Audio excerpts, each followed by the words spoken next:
What's good, YouTube? What's poppin'? Leo Fortune back with another video, back with another reaction, and back with another banger. So, y'all, today I'm going to be doing a reaction to Kobe Bryant's life advice will leave you speechless. Listen, y'all, I love Kobe Bryant. Kobe Bryant is a legend. I'm not really into watching basketball like that, but I'm all about mentality, you know what I mean? And his mentality, what they call the Mamba mentality, is something, again, I bumped into Kobe because of his legendariness, and I love legendary people. But when I started seeing his kind of learning on him and realizing his mentality, that just like made me really like him. His work ethics, his resilience, his persistence, and his dedication overall. The man is definitely genius. So guys, let's get into this video. Please give me a thumbs up if you like it, and do me a favor and thank you for your support, and just subscribe. Appreciate the love. Yeah. Which is extremely curious. The most important thing you can do is to pay everything that you've learned forward to the next generation to come. And that's truly how you create something that lasts forever. Man, y'all, I'm getting into this video right away with these bangers because it's so real. That's so true. Like, we have to pay it forward. You know what I mean? Like, this is what life's really about, you know. Each one teach one, and this is why I'm gonna be doing a lot more videos like this, because this is where my true passion really lies. I do reaction videos like other ones, and I love funny stuff, so I do those too. But when it comes to wisdom and understanding, truth, and humanity, that's like my passion. So guys, please do me a favor and continue to support me, because I'm this year I'm gonna be doing a lot more videos like these, and some more, like, yeah, I'm gonna get real personal with this. So let's get into it. Much the same that I am now, actually, which is extremely curious. Extremely curious. I had a great teacher in high school. Her name is Jane Mastriano, who I'm still very close to. And she sparked my curiosity in writing. And the reason why I felt it was important at the time was not for the writing's sake, or not for storytelling purposes, but there are things in story, inherently in story, that can help me be a better basketball player, be a better teammate, a better leader, understand emotions better. So that's why I got into storytelling, actually. So it's just insanely curious, man. And, you know, trivial things weren't going to pull my attention. It had to be things that were, I had a purpose. I wanted to be one of the best basketball players to ever play. And anything else that was outside of that lane, I didn't have time for. Man, that's what it's really about. You gotta have that. You gotta have that. Whatever guys you guys want to do, just really like tunnel vision. You know what I mean? Like, anything I've ever wanted to do, anything that I became great at, it's the only way that I was able to do good at it was because of the tunnel vision, and really having that perspective, and not letting nothing else distract you away from what your goal is.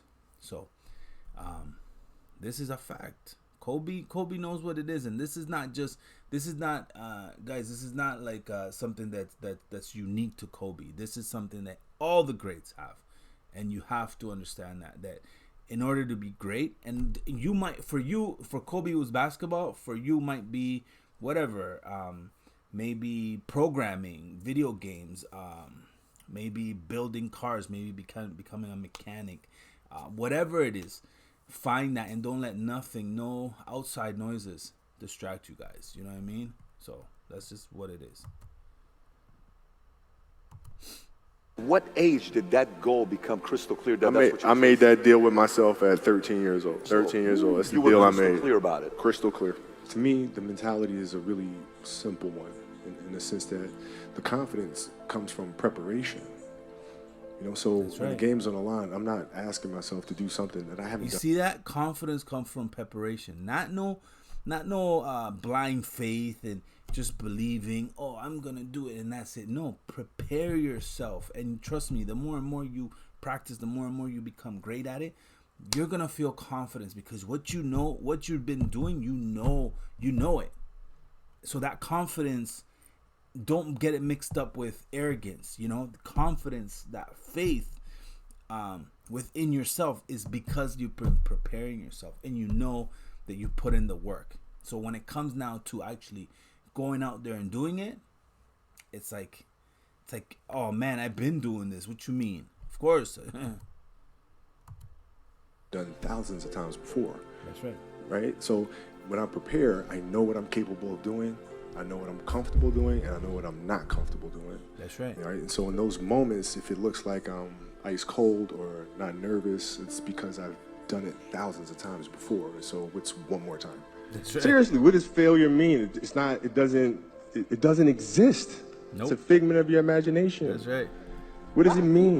Let's use happy endings, right? And then we can relate this to failure, why it's not existing. Like, failure doesn't exist because failure is just an opportunity to learn. It's an opportunity to learn. So what we call failure is just an opportunity to learn. Everybody talks about, like, everybody wants a happy ending. Now let's go to the reality of it, right? Let's look at a fairy tale story. Let's look at Snow White. Mm-hmm. She gets a happy ending. She finds Prince or whatever. She goes on. She lives happily ever after. Well, I call bullshit on that, because 2 months later, the fact is they had an argument and he's sleeping on the couch. Right? So the point is, the story continues. Mm-hmm. The story continues. So if you fail on Monday, the only way it's a failure on Monday is if you decide to not progress from that. That's right. So to me, that's why failure is not existent. Because, if I fail today, okay, I'm going to learn something from that failure and I'm going to try again on Tuesday. And overall, the idea is a very simple one. And, the Mamba mentality simply means trying to be the best version of yourself. That's what the mentality means. It means, guys, it's be the best version of yourself. That's all you can do, and that's all you can be. But in order to do that, you gotta really dive within yourself and know thyself. You know what I mean? When you know yourself, then you can be the best version of yourself, or you can work on being the best version of yourself by refining yourself and, you know what I mean, letting go of who you're not. Because that's really the case. We've built up ourselves so much sometimes to be who we're not. That's why you see so many people say, oh, I lost my way, or a lot of times it comes from following, you know what I mean? Just being a follower, or, watching other people and trying to do what someone else do. Stop. Don't try to do what other people do. Just be you. Listen to your heart and follow through with that and lead with your mind. You know what I mean? Always follow with your heart first and then lead with your mind. So you first heart, mind second, right? So, yeah, man. It's the best version of yourself. That's what it is. Every day, you're trying to become better. And it's a constant quest. It's an infinite quest. So starting at the age of 2, when I first started playing the game, and on and on, I always ask questions. I always try to get better. The man said, at the age of 2, when I started playing the game, what?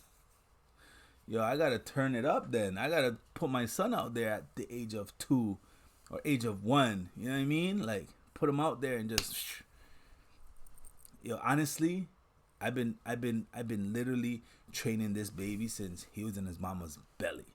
I've been talking to him because my love of sport is, I love all sports really, but my dear sport to my heart is boxing, and so I'm gonna push on that on him, and but at the end for me it's all about building his foundation and his ability to become great as an athlete in general. What he chooses when he gets old enough, that's on him.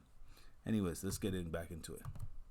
Every single day, learn more. You were asking questions at 2?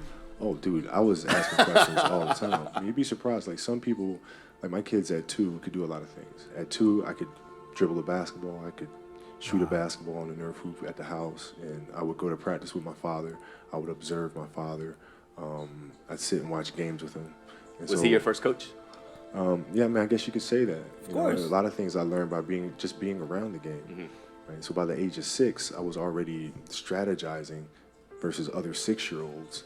At the age of 6, I figured out 6-year-olds couldn't dribble with their left hand.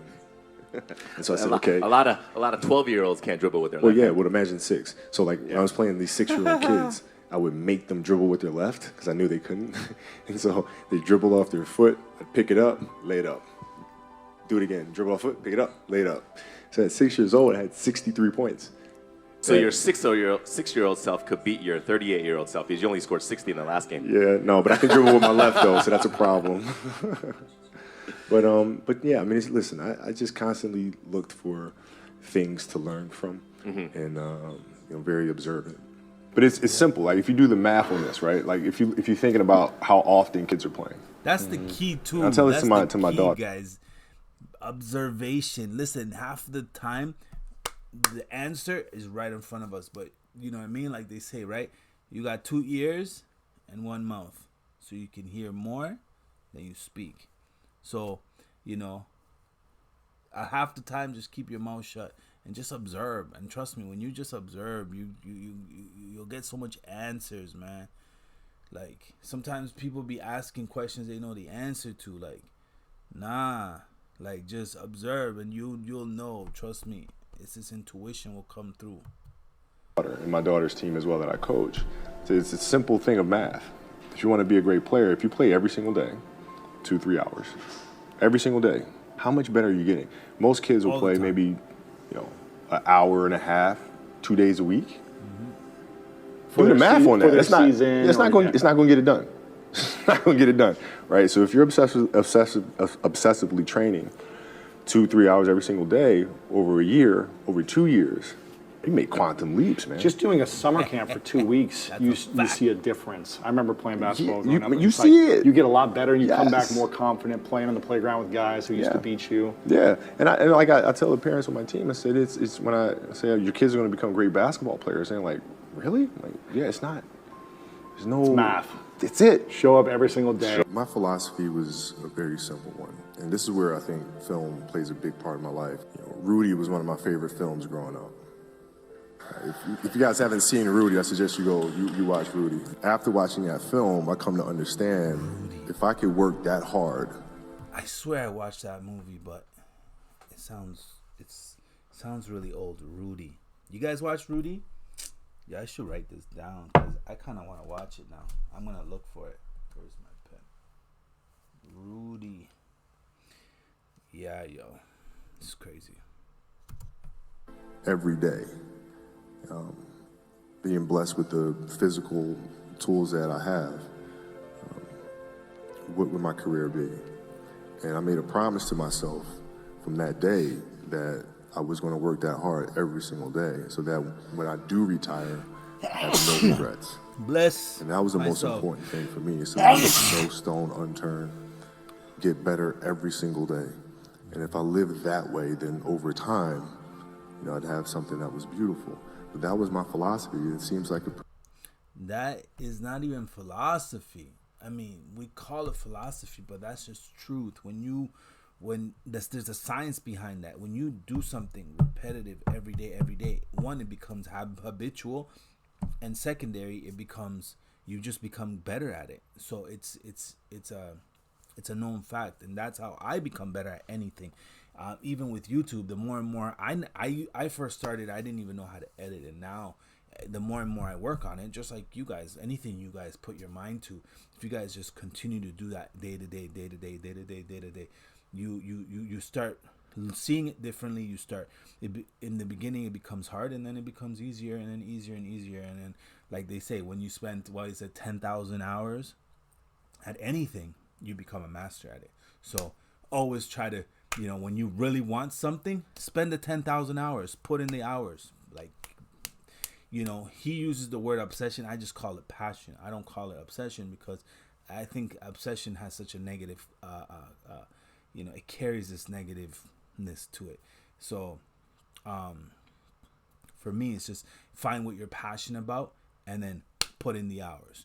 Don't worry about it. Like you're not great at it in the beginning. Listen, most people are not great from the jump. Like he was great from the jump, and you can go on and go on. The only reason he got better and better was because he constantly was putting in the time. Like he said, he calls it philosophy. It's not philosophy to me. It's a science. Pretty simple one, but you know, if you live your life to just get better every single day, you do that for 20 years. I mean, what do you have? I just cold call people. Absolutely. Greatness. That's what you got. You got greatness. Mamba. You got greatness, baby. Keep doing what you do. Oh, actually, rest in peace. But thank you for keep doing what you do, because you are an inspiration for me and for many of us.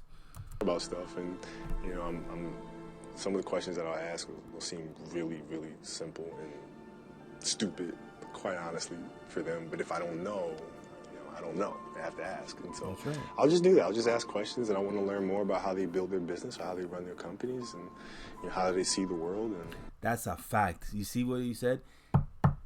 Ask questions. You don't know, you don't know. Don't act like, and I don't like when people act like when they don't know something, it's like they're either too shy or they think they're, that people are going to think that they're stupid or something. Listen, you don't know everything. Even whoever, it doesn't matter, everyone, the genius asks questions. You understand? So you got to ask questions and be open to learning. So who are some of the people that you pick up the phone and call? we just started in the Nike family. I cold call Mark Parker all the time. Johnny Ives, Dan Wyden, Oprah Winfrey, recently Ariana Huffington. Imagine that you get to call these people. Hey, Oprah, can you help me out on something? I was wondering, how do you run a television channel? Like, what? Crazy. And list goes on and on and on and on. It just goes on. Take Johnny Ive. Yeah. You guys have what? You have a conversation and. Yeah. Well, I want to know. He's obviously unique in what he does. Why? How? How does he view product? How does he view the process of designing product? How does he know that he has the product exactly where he wants it to be? How do you know those things? How is he seeing the world differently than everybody else who's manufacturing hardware? Because there's something going on from the moment that he sees something to when it goes into his brain. That's a different process than other designers. I'm curious to know what that is. Granity Studios, what does the word granity mean? It means greater than infinity. And I just took those words and then made a new word. And the whole idea is that, when I started playing the game, everything was about trying to be the best. Win as many championships as you can, yada, yada, yada, yada. You get older, you start to understand that really it's about the next generation, that these championships do come and go, right? And there'll be other people that win championships, but the most important thing you can do is to pay everything that you've learned forward to the next generation to come. And that's truly how you create something that lasts forever. And so the fundamental belief of the company is create forever. Now, how do you do that? And that's how you create something that's greater than infinity. Inspire one who inspires the next, who inspires the next, and on you go. And that's the foundation of it all. As a kid, I was growing up and saying, I want to be the greatest that ever played. And then as you get older, you start understanding that there's no real answer to that. I found a lot of comfort once I realized that my goal really is to be the best player I can be. That's right. And then what that means helping my teammates be the best players that they can be. And once I figured that out, then my game went to another level. When did you figure that out, and how did you figure that out? What was the transformation? Trial and error.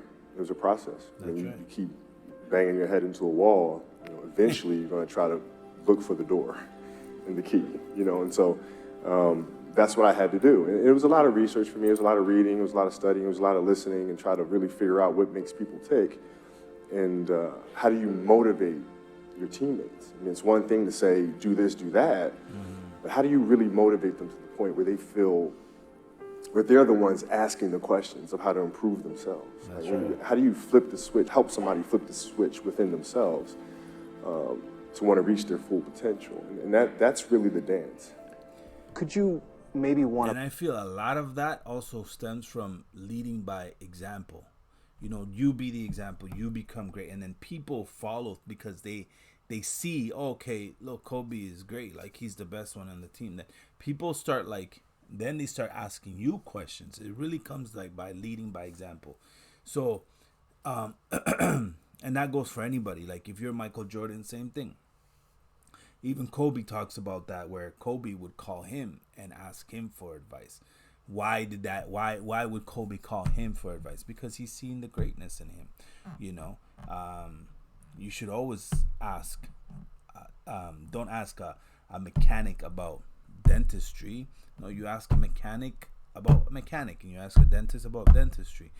And what I would suggest is ask the best mechanic about mechanic, because he's going to give you, or he or she will give you the best answer. So it really comes by observing, seeing who's great at their job, and ask that person. That's what it is. Lead by example. to put the marketing skills you've learned to work for others, be a marketing advisor, maybe even to other athletes? Yeah, maybe. I mean, but it's for me doing that. It seems like I should really just do that for free, because what I'm going to tell them is be yourself. That's it. Be you. Be you. There's no gimmick. There's no. You don't have to contrive anything. Who are you? Where are you today? What is your story? Where does that come from? Right? And then all you're doing is not communicating the story to the public.